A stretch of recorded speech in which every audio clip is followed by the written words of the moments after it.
Assalamualaikum warahmatullahi wabarakatuh. Perkenalkan, saya Devi Ratna Mutia, NPM 10060219195.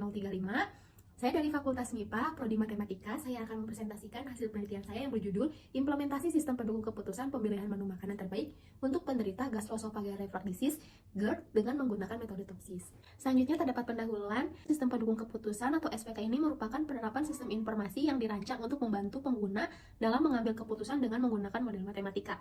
Pada SPK ini terdapat multiple criteria decision making atau MCDM. MCDM ini terdapat beberapa metode, salah satunya metode TOPSIS yang akan digunakan, yaitu metode TOPSIS yang membuat proses penyeleksian pemilihan makanan terbaik sehingga hasil seleksi lebih efektif. Objek penelitian ini yaitu gastroesophageal reflux disease atau GERD, yang dimana suatu gangguan saluran pencernaan di mana keadaan cairan asam lambung yang mengalami reflux dan masuk ke esofagus sehingga menyebabkan gejala yang dapat mengganggu aktivitas. Salah satu yang dapat menyebabkan GERD yakni pola makan yang tidak beraturan. Terdapat beberapa jenis makanan tertentu yang memicu GERD, salah satunya makanan yang mengandung lemak berlebihan. Penderita GERD perlu mengetahui informasi mengenai tingkat kandungan makanan yang tepat. Selain memperhatikan kandungan dalam makanan, penderita GERD juga harus memilih menu makanan yang sesuai dan sehat. Perhitungan dengan metode TOPSIS ini dilakukan dengan beberapa kriteria dalam kandungan makanan seperti kandungan protein, karbohidrat, lemak, serat, kalori, asam, gas, dan kafein.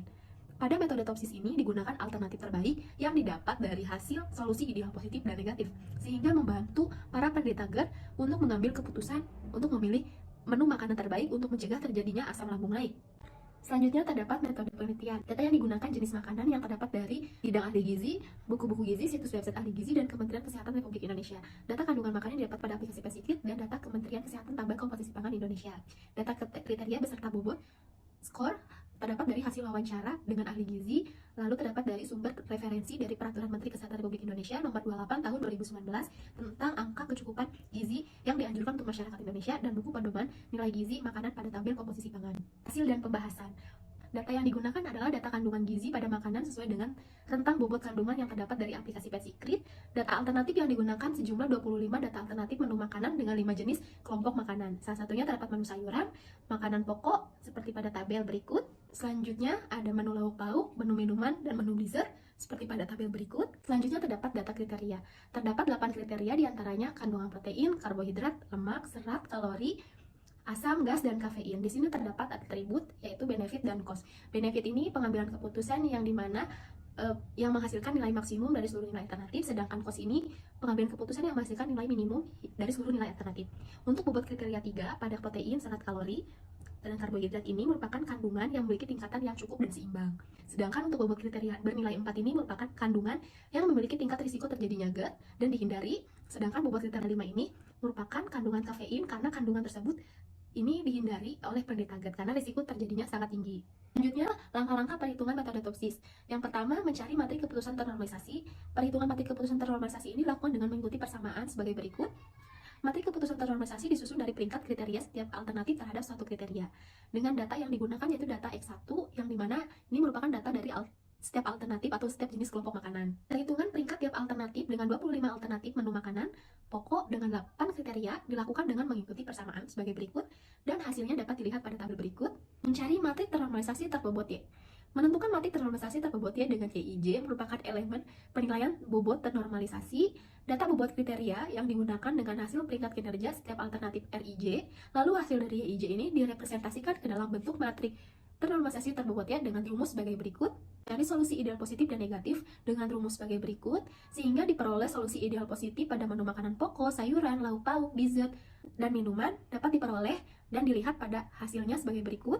Selanjutnya mencari solusi ideal negatif dengan mengikuti persamaan sebagai berikut, sehingga diperoleh solusi ideal negatif dengan menu makanan pokok, sayuran, lauk pauk, dessert, dan minuman dapat dilihat hasilnya sebagai berikut. Selanjutnya, mencari jarak solusi ideal positif dan negatif. Perhitungan pada jarak solusi ideal positif berdasarkan hasil dari materi keputusan ternormalisasi Y dengan solusi ideal positif dengan menggunakan rumus sebagai berikut, dan hasilnya dapat dilihat pada tabel berikut. Mencari jarak solusi ideal negatif dengan rumus sebagai berikut, dan hasilnya dapat dilihat pada tabel berikut. Untuk langkah terakhir yaitu mencari nilai preferensi dan pemeringkatan pada metode TOPSIS. Nilai preferensi ini diperoleh berdasarkan hasil dari jarak solusi ideal positif dan negatif dengan rumus sebagai berikut. Dari hasil nilai preferensi ini maka diperoleh hasil pemeringkatan setiap menu yang terdapat pada tabel. Dengan 25 menu ini diambil 15 menu terbaik, yaitu yang peringkat pertama terdapat nasi merah pada menu makanan pokok dengan nilai preferensi sebagai berikut. Lalu terdapat menu sayuran yang terbaik atau peringkat pertama yaitu tumis toge dengan nilai preferensi sebagai berikut. Selanjutnya pada menu lauk pauk terdapat ikan panggang untuk peringkat pertama. Untuk menu dessert, peringkat terbaik itu terdapat jasuke. Selanjutnya terdapat menu minuman dengan peringkat tertinggi yaitu jus melon dengan nilai preferensi sebagai berikut. Data menu makanan untuk penderita GERD yang digunakan yaitu 25 menu data alternatif. Setelah dihitung dengan menggunakan metode Topsis, hasil validasi data menu makanan dari ahli gizi terdapat 15 menu alternatif yang ditunjukkan pada tabel di atas dengan peringkat yang dapat dikonsumsi untuk penderita GERD. Oleh karena itu, 15 menu makanan alternatif ini tidak memiliki kandungan lemak, asam, gas, dan kafein yang berlebihan. Hasil tersebut didapat dari setiap peringkat dengan satu kesatuan. Untuk kesimpulan, pada penelitian ini yaitu dalam perhitungan dengan metode Topsis melibatkan 25 data alternatif dan 8 kriteria. Maka hasil yang diperoleh dari nilai preferensi dan pemeringkatan untuk setiap menu makanan yaitu didapat kelompok menu makanan pokok dengan peringkat tertinggi yaitu nasi merah dan peringkat rendah yaitu nasi pecel, kelompok menu sayuran peringkat tertinggi yaitu tumis tauge dan peringkat terendah yaitu gudeg, kelompok menu lauk pauk peringkat tertinggi yaitu ikan panggang dan peringkat terendah yaitu rawon, kelompok menu dessert peringkat tertinggi yaitu jasuke dan peringkat terendah yaitu brownies, sedangkan kelompok menu minuman yaitu tingkat tertinggi yaitu jus melon dan peringkat terendah yaitu teh botol. Hasil yang diperoleh dengan peringkat teratas berdasarkan metode Topsis diharapkan penderita GERD dapat menghindari menu yang berpotensi memicu terjadinya GERD. Dari menu makanan terbaik di atas memiliki kandungan gizi yang seimbang. Sekian presentasi dari saya. Mohon maaf jika banyak kesalahan.